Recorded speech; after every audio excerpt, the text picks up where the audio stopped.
Merci. La parole est à Monsieur Martial Saddier.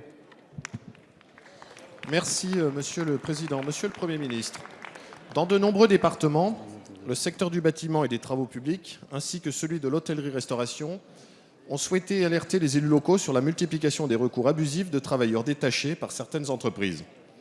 Déjà fortement impactés par une chute de la commande publique, liée entre autres à une baisse drastique des dotations de l'État aux collectivités locales, le secteur du BTP subit de surcroît une véritable concurrence déloyale qui résulte d'abus manifestes de cette main-d'œuvre détachée sur de nombreux chantiers. Pour cette catégorie de travailleurs, la législation européenne prévoit en effet que les cotisations sociales applicables sont celles du pays d'origine, alors que le salaire et les conditions de travail relèvent des règles du pays dans lequel ils travaillent. Permettez-moi, à titre d'exemple, mes chers collègues, de vous citer le cas du département de la Haute-Savoie. Dans ce département, il y a environ 6 890 travailleurs officiels détachés en 2014, dont 78% dans le secteur du BTP et 11% dans le secteur de l'hôtellerie-restauration.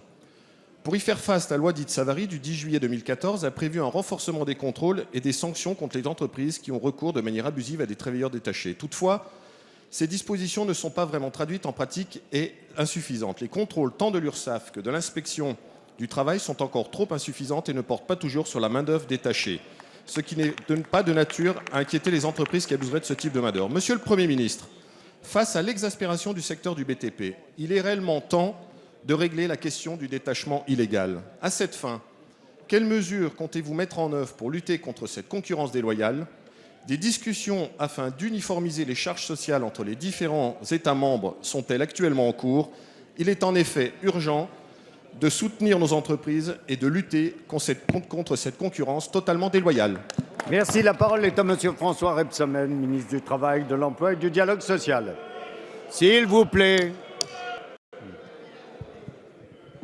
Merci, Monsieur le Président. Mesdames, Messieurs les députés, Monsieur le Président Martial Saddier, vous avez effectivement alerté à travers un communiqué de votre association des maires sur la situation du département de Haute-Savoie dans lequel il y a énormément de travailleurs détachés. Vous le savez, ce n'est pas le problème du travailleur détaché, c'est le problème des situations abusives, c'est-à-dire du travail détaché illégal, celui qui n'est pas déclaré. Et c'est celui-là auquel sont confrontées essentiellement deux professions, vous l'avez fort bien rappelé, la profession du bâtiment, le secteur du bâtiment, et celui de l'hôtellerie-restauration.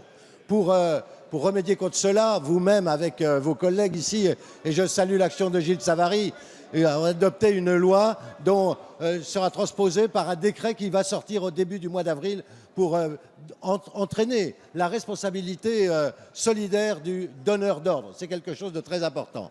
Par-delà ce que je viens de vous indiquer, dans la loi croissance-activité, un certain nombre de mesures figurent qui sont de nature, je le crois, à répondre à vos légitimes inquiétudes. Première, c'est l'augmentation importante de l'amende administrative. La deuxième, c'est la possibilité qui sera donnée dorénavant à l'autorité administrative, au préfet, d'arrêter les chantiers quand il y aura fraude manifeste. La troisième, c'est une disposition que j'ai voulu prendre pour protéger la fédération, le secteur du bâtiment. C'est la carte d'identité professionnelle qui permettra de distinguer les travailleurs détachés en situation légale. Enfin, j'ajoute que nous allons agir au niveau européen pour obtenir une transposition, vous le savez, de la directive en la matière de transport.